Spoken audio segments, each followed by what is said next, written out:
AI deepfakes, they're everywhere. They're targeting politicians, celebrities, journalists. Take a look. And that's legal?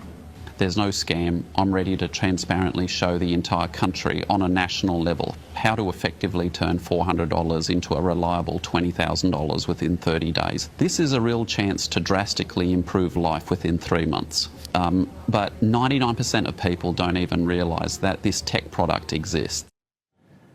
He has an Australian accent. It's obvious. So that's a low quality one, clearly. But what do you do when you can't tell if it's you or not? This is what happened to the economist and investment manager Gareth Morgan, whose image was hijacked in a deep fake so authentic, even he couldn't tell. Hi, I'm Gareth Morgan. I've managed hundreds of millions, and I'll tell you straight, banks aren't in the business of growing your wealth, they're in the business of growing their own. That's why fees keep rolling in, even when your returns don't. The smart move? Stop playing their game. I've teamed up with a US investment group to focus on real opportunities in the US market. No jargon, no sales spin, just proper analysis. If that sounds like you, come join us. Wow, that is, I even had the list, had everything. I thought it was Gareth. It wasn't. Well, it was him, but it wasn't what he was saying. Andrew Lensen is Program Director of Artificial Intelligence at Victoria University in Wellington and joins us now. Hey, Andrew. Hey, Ryan, how you going? What did you think of the Gareth Morgan one? Look, it is pretty convincing. If I look really, really closely, maybe I could spot a few things. But yeah, the technology has gotten so advanced now that I think we just can't rely on being able to detect this sort of thing going forward. So how do we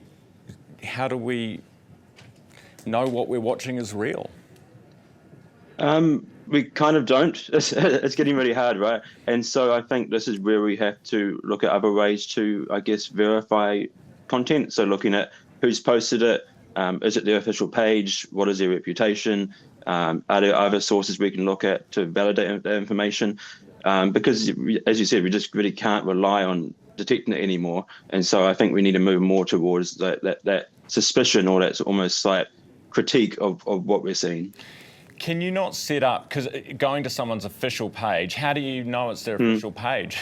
You know, there's that problem. Yeah, there's that problem too. I mean, Facebook and social media is reasonably good at that sort of thing, at least if you look at the number of likes they have, if they have the verified tag, if you look at previous posts and how much engagement those posts have gotten, you know, all of those things give you, I guess, more and more evidence that it might be their page. But you're right, it's increasingly hard as we see fake pages, and we can even see attacks where pages are misdirected. I mean, it's a pretty tricky problem.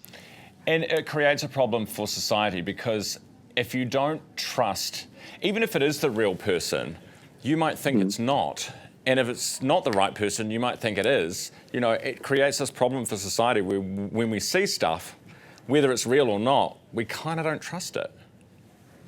Yeah, I know. It's a really interesting situation, right? Because you can have, for example, politicians now who might do something that's quite damaging to their brand, and they can say, oh, no, I didn't do that. It was a deep fake. And so you can almost use it as this defense at the same time.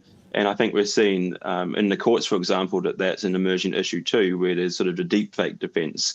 And so, yeah, it's sort of a brave new world. There's the truth is even more hard to ascertain, I think, than it has ever been. We were talking about this earlier off air, and I was saying, you know, I make mistakes in my job. You know, I will slip on a word or say something wrong.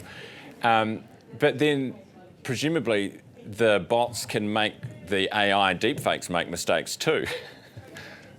Yeah, I mean, for sure, right? Having things slightly off like that. But I mean, yeah, you're exactly right. It's very hard to say here is one rule that we can follow and we'll be able to detect them, because as soon as you create some sort of signal or sign that it might be a deep fake, you know, you can sort of train these models to not make that mistake. And so you're in a bit of an arms race at the same time. So that's why I sort of believe we can't try and detect these, at least not, you know, in 5 or 10 years, even if now. And so we do have to move more towards this defensive critiquing what we're seeing and trying to find sources that we trust. We just have to get smarter than the bots.